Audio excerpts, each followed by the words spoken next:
എൻ്റെ പേര് സിജോൺ. ഞാൻ വരുന്നത് തൃശ്ശൂർ ഡിസ്ട്രിക്റ്റിലെ വരന്തരപ്പള്ളി സ്ഥലത്തു നിന്നാണ് വരുന്നത്. അസംപ്ഷൻ ചർച്ച് പള്ളിക്കുന്ന് എന്ന പള്ളി നിന്നാണ് വരുന്നത്. എനിക്ക് ഒരുപാട് അനുഗ്രഹങ്ങൾ, ഒരുപാട് പറഞ്ഞാൽ തീരില്ല. എനിക്ക് അത്രയും അനുഗ്രഹങ്ങൾ മാതാവ് തന്നിട്ടുണ്ട്. ഞാൻ ഇവിടെ ആദ്യമായിട്ട് വന്നപ്പോൾ ഞാൻ വന്നത് ഒക്ടോബർ 2024 ഒക്ടോബർ 12 വന്നത്. അന്ന് വരുമ്പോൾ എനിക്ക് മാതാവിനെക്കുറിച്ച് ഒന്നും അറിയില്ല. എൻ്റെ ഭാര്യ ഇവിടെ വന്നിരുന്നു, എനിക്ക് വേണ്ടി ഒരുപാട് പ്രാർത്ഥിച്ചിരുന്നു. അത് കാരണം എന്നെ മാതാവ് ഇവിടെ എത്തിച്ചു. വരുമ്പോൾ എനിക്ക് മാതാവിനെക്കുറിച്ച് ഒന്നും അറിയില്ല. വന്നൊരു ധ്യാന കേന്ദ്രം, ഏതോ ഒരു ധ്യാന കേന്ദ്രത്തിൽ വരുന്നു. അതുപോലെ വന്നു. ഞാൻ ഉള്ളിലേക്ക് കയറി ഇതിനകത്തേക്ക് വന്ന് ആൾത്താരയ്ക്ക് അടുത്തേക്ക് വരുമ്പോൾ തന്നെ എനിക്ക് മനസ്സിലായി എന്തോ ഒരു ശക്തി എൻ്റെ മേത്ത് കയറിയ പോലെ തോന്നി. അതായത് ഇനി ആകെ കുളിര് വരണ പോലെ തോന്നി. കുളിര് കയറി എന്തോ ഒരു ഇത്.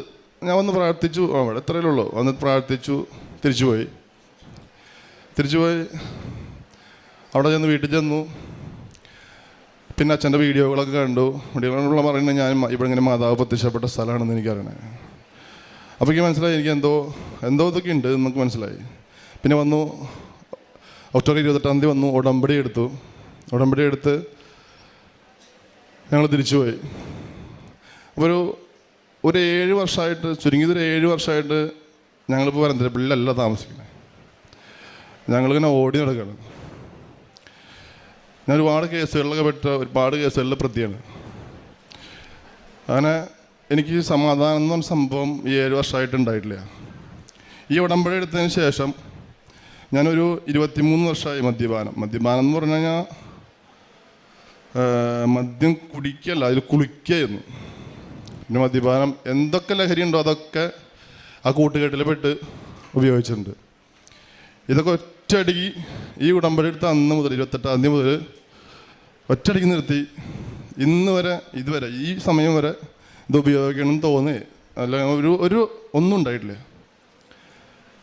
പിന്നെ ഒരുപാട് കേസുകളിൽ പ്രതിയാണ്. കേസുകളിലായിട്ട് ജയിലിൽ കിടക്കുമ്പോൾ എനിക്ക് കൃപാസനത്തിൻ്റെ പത്രം കിട്ടിയായിരുന്നു. കിട്ടി.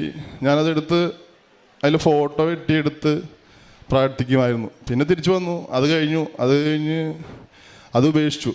അതിനെക്കുറിച്ച് അറിയില്ല. പിന്നെ ഇവിടെ വന്നപ്പോഴാണ് ഇതൊക്കെ അറിയണേ. ഇപ്പം ഞാൻ ശരിക്കും പറഞ്ഞാൽ ഇവിടെ വന്നില്ലെങ്കിൽ മരിച്ചിട്ടൊരു 6 മാസം അല്ലെങ്കിൽ 6 മാസമായി കാണായിരുന്നു. ഇപ്പോഴും ചോദിച്ചാൽ മദ്യം ഉപയോഗിക്കണം ചിന്ത മാത്രമേ ഉള്ളൂ. പൈസയൊക്കെ ഫുള്ള് കടം വന്ന് നശിച്ച പോലെയായി. പിന്നെ പൈസയൊക്കെ വന്നു. പൈസ വന്നെങ്കിലും എനിക്ക് മരിക്കണം, അല്ലെങ്കിൽ മദ്യം കഴിക്കണം. എല്ലാവരോടും എല്ലാവരോടും ദേഷ്യവും അങ്ങനെയായിരുന്നു. എല്ലാത്തിനും കാരണം മദ്യമാണ്, വേറെ ഒന്നുമല്ല. എല്ലാത്തിനും കാരണം മദ്യം തന്നെയായിരുന്നു, മദ്യം ലഹരി തന്നെയായിരുന്നു. അത് ഉപേക്ഷിച്ചപ്പോൾ എല്ലാം ശരിയായി. എൻ്റെ ഭാര്യയ്ക്ക് എനിക്ക് വേണ്ടി ഒരുപാട് പ്രാർത്ഥിച്ച് ഒരുപാട് കഷ്ടപ്പെട്ടിട്ടുണ്ട്. ഇതെല്ലാത്തിനും ഇവിടെ വന്നു. പിന്നെ ജോലി ഈ 3 വർഷമായിട്ട് ഒരു ജോലി ഞാൻ ചെയ്യണ്ടായില്ല. അങ്ങനെ ജോലിക്ക് വേണ്ടി ഒരുപാട് നടന്നു. ജോലി ശരിയാവണല്ലേ, ഈ കേസുകളൊക്കെ ഉള്ള കാരണം ജോലികളൊന്നും ശരിയാവുന്നില്ല. ഇവിടെ വന്ന് ഞാൻ നിയോഗം വെച്ച് പ്രാർത്ഥിച്ചു. മാതാവ് എനിക്കൊരു നല്ല വരുമാനമുള്ള ജോലി, ഞാൻ ജീവിച്ചിരുന്നൊക്കെ അതുപോലെയാണ്, നല്ലൊരു വരുമാനമുള്ള ജോലി വേണം മാതാവേ എന്ന് പറഞ്ഞു പ്രാർത്ഥിച്ചു. പിന്നെ ജോലിയുടെ ഒരു പെരുമഴ പോലെയായിരുന്നു. അതായത് വണ്ടിയിൽ എനിക്ക് പോകാൻ പറ്റാണ്ടുള്ളൂ. ഡെയിലി 5000 രൂപ വരെ ഓടിയ കിട്ടുന്നത്ര വണ്ടികളിൽ വിളിക്കുന്നു. പിന്നെ ഞാൻ വേറൊരു നിമിത്തം ഒരു ജോലി ഞാൻ അന്വേഷിച്ച് ചോദിച്ചായിരുന്നു. എനിക്ക് കിട്ടിയില്ല. അവർ പറഞ്ഞു ആ ജോലി ഇനി കിട്ടാൻ ചാൻസ് ഇല്ല, ഒരു 5 കൊല്ലത്തേക്ക് ഇനി അവിടെ ചാൻസ് ഇല്ല, നീ നോക്കണ്ട, അവിടേക്ക് ജോലി കിട്ടാൻ ചാൻസ് ഇനി ഇല്ല എന്ന് പറഞ്ഞു. ജോലി കിട്ടില്ല എന്ന് പറഞ്ഞു. 5 വർഷത്തേക്ക് അവിടെ ചാൻസ് ഇല്ല എന്ന് പറഞ്ഞു. ഈ മാർച്ചോടുകൂടി അവസാനിച്ചു. 5 വർഷത്തേക്ക് കിട്ടില്ല എന്ന് പറഞ്ഞു.